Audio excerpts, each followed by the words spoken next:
Hi. I thought I'd do a video on my shea butter, body butter that I've been using. And the first thing that I'm going to do is I'm going to measure out 5 ounces of refined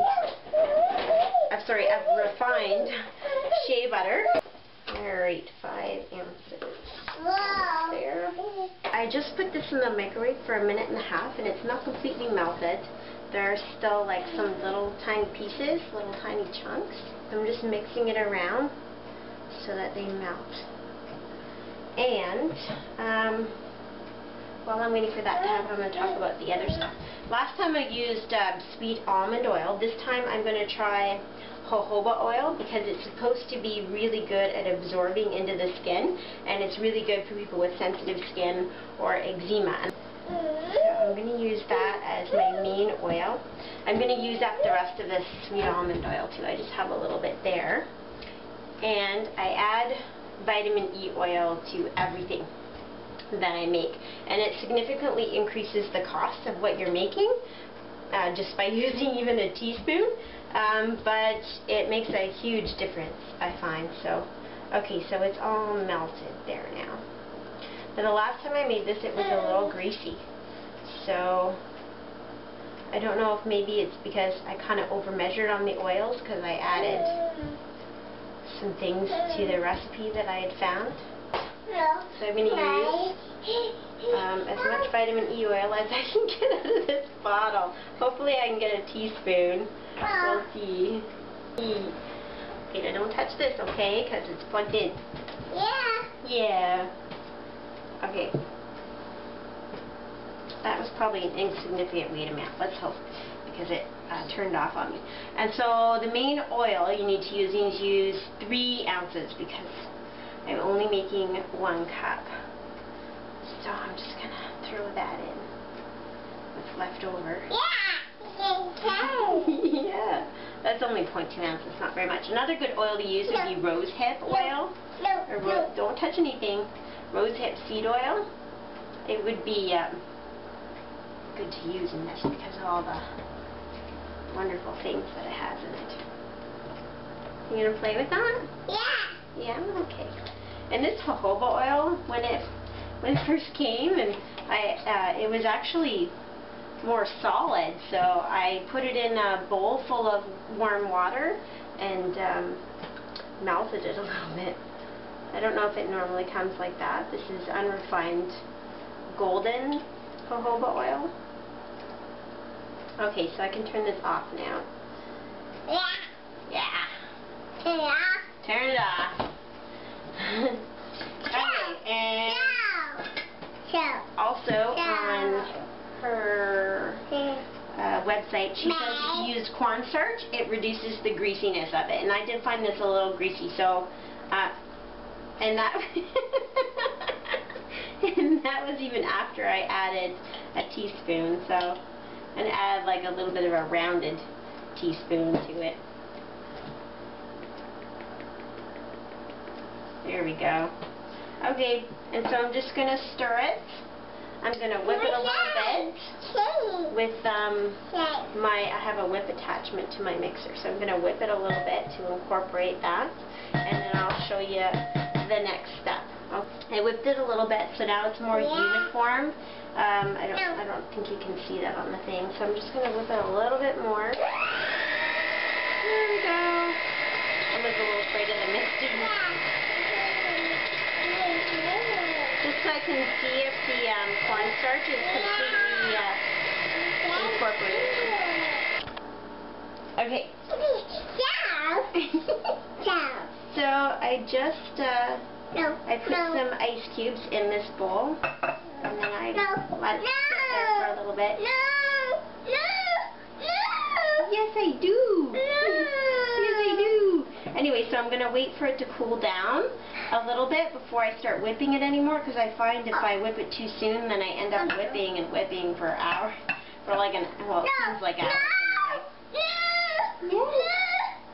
Anyway, so I will show you that when it starts to cool down a bit. There we go.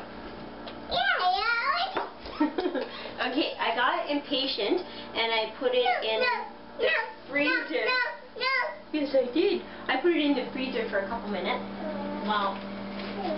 exactly how long it's been. But I don't know if you can see this, but what you want to see is where it starts to get thicker right around the edges. And that's a good time to mix. Okay, I'm going to mix, Emma. Don't stick that in there, okay?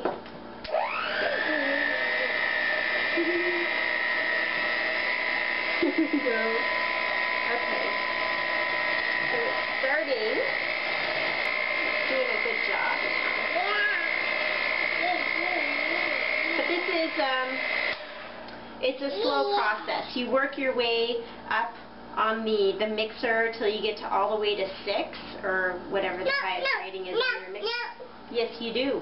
And slowly it starts to get whiter and whiter, and I'll show you those parts as I come to them. But it's a pretty long process, so I'm not going to videotape the whole thing because it takes too long.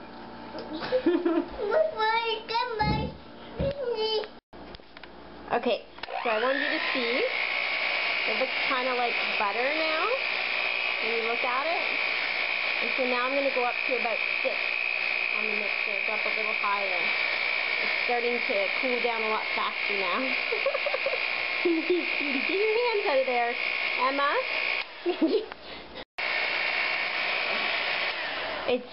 It's a good idea periodically too to stop and scrape the sides of the bowl, because where it's on ice, I find that there's some around the edges sometimes. You'll get a little bit that's cooling down a little bit faster. So just to incorporate them in, you have to scrape down the sides a little bit.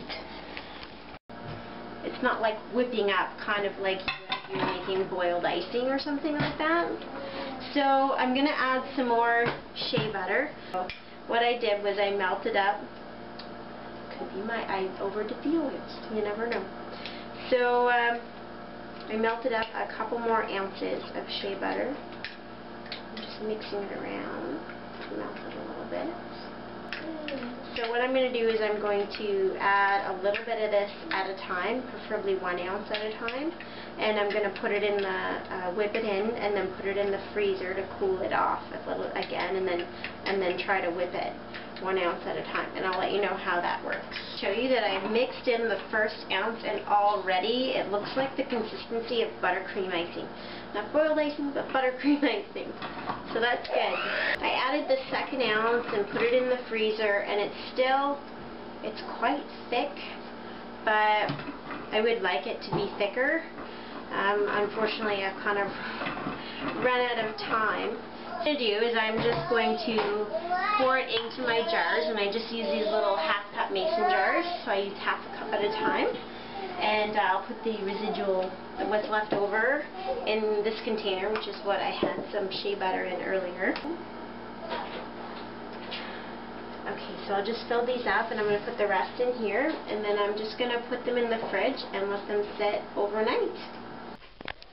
Okay, so this is early the next morning. I've put them in the fridge overnight, so they have a pretty good, you know, consistency, and they melt really well in the hands. Still a little bit greasy, but I don't really care because it's really healing to the skin. I even put this on Emma, my baby daughter, after her bath before she goes to bed at night, and if she has any like red spots on her back or, you know, behind her legs, they're usually gone by morning. So I'm going to continue using this recipe, although next time I think I'm going to try unrefined shea butter, or find a different supplier for shea butter, probably that Voyager soap and candle company. I'll probably use them. Okay, and then just on this one, I thought it was really cute. I put a piece of material and stuck it to the top on the inside and then closed it up. I really like these mason jars. They're really cute. Okay, thank you for watching.